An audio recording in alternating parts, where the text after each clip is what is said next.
നമസ്കാരം, news prime മലയാളത്തിലേക്ക് സ്വാഗതം. ഗവർണറെ മാത്രമല്ല സുപ്രീം കോടതിയെയും അതുപോലെ തന്നെ ഇന്ത്യൻ രാഷ്ട്രപതിയെയും നിയമത്തിൻ്റെ സാധ്യതകൾ കൃത്യമായി ഉപയോഗിച്ച് ഭരണഘടനയുടെ ബാലപാഠങ്ങൾ പഠിപ്പിച്ചു കൊടുത്ത ഒരു വ്യക്തിയാണ് ഇന്ത്യ മുന്നണിയിലെ DMKയുടെ നേതാവായ തമിഴ്നാട് മുഖ്യമന്ത്രിയായ MK സ്റ്റാലിൻ.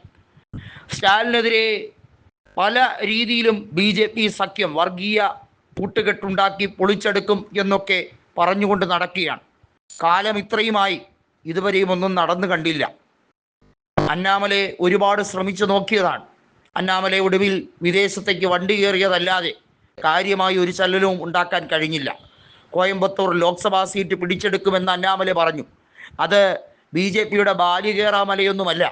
ഇപ്പോഴത്തെ ഉപരാഷ്ട്രപതിയായ CP രാധാകൃഷ്ണൻ 2 വട്ടം ജയിച്ച ഒരു സീറ്റ് കൂടിയായിരുന്നു കോയമ്പത്തൂർ ലോക്സഭാ മണ്ഡലം. അവിടെ അണ്ണാമലയെ കെട്ടിച്ച് DMK കണക്കിന് കൊടുത്തു. പലയിടത്തും BJP നുഴഞ്ഞു കയറാൻ നോക്കിയെങ്കിലും അവിടെയൊക്കെ BJPക്ക് 8ൻ്റെ പണിയാണ് DMK നേതൃത്വം കൊടുത്തത്.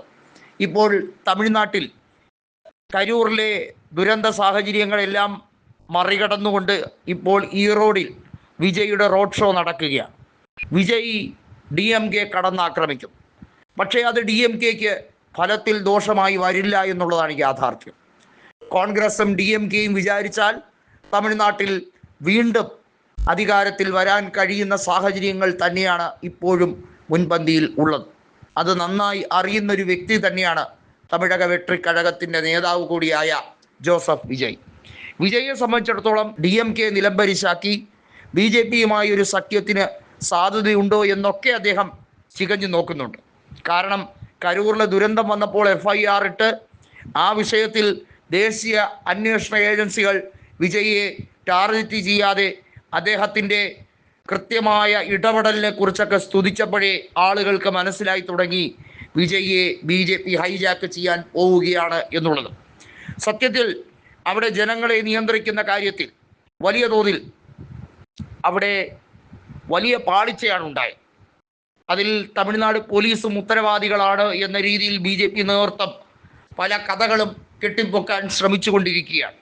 അതായത് DMKയുടെ ഇപ്പോഴത്തെ അനാസ്ഥ കാരണമാണ് പോലും മറ്റൊരു രാഷ്ട്രീയ പാർട്ടിയുടെ നേതാവിൻ്റെ വലിയ രീതിയിലുള്ള വൻ ജനാവലി പങ്കെടുക്കുന്ന റാലി ഇങ്ങനെയൊക്കെ പൊട്ടിപ്പൊളിഞ്ഞത് എന്ന് വരുത്തി തീർക്കാനുള്ള ശ്രമം.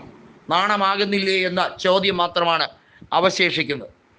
എന്തു തന്നെയായിരുന്നാൽ സാധാരണഗതിയിൽ സൂപ്പർ സ്റ്റാറുകൾക്ക്, തമിഴ് നടന്മാർക്ക്, നടിമാർക്കൊക്കെ വലിയ സ്ഥാനമാനങ്ങൾ അലങ്കരിക്കപ്പെടുന്ന തമിഴിൻ്റെ മണ്ണിൽ ജയലളിതയെ പോലെ, MG രാമചന്ദ്രനെ പോലെ പല വ്യക്തികളും തമിഴിൻ്റെ മണ്ണിൽ കൊടുങ്കാറ്റ് വീശിയതുപോലെ വീണ്ടും ഒരു കൊടുങ്കാറ്റ് വീശിക്കളയാമെന്ന വിജയുടെ വ്യാമോഹം 8ആയി മടക്കി മടുക്കുത്തിന് താഴെ വയ്ക്കാനാണ് സ്റ്റാലിൻ്റെ നിർദ്ദേശം.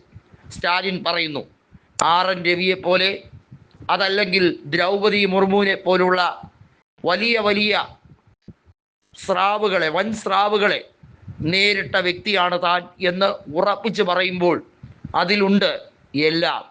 എല്ലാം എന്ന് വെച്ചാൽ എല്ലാം.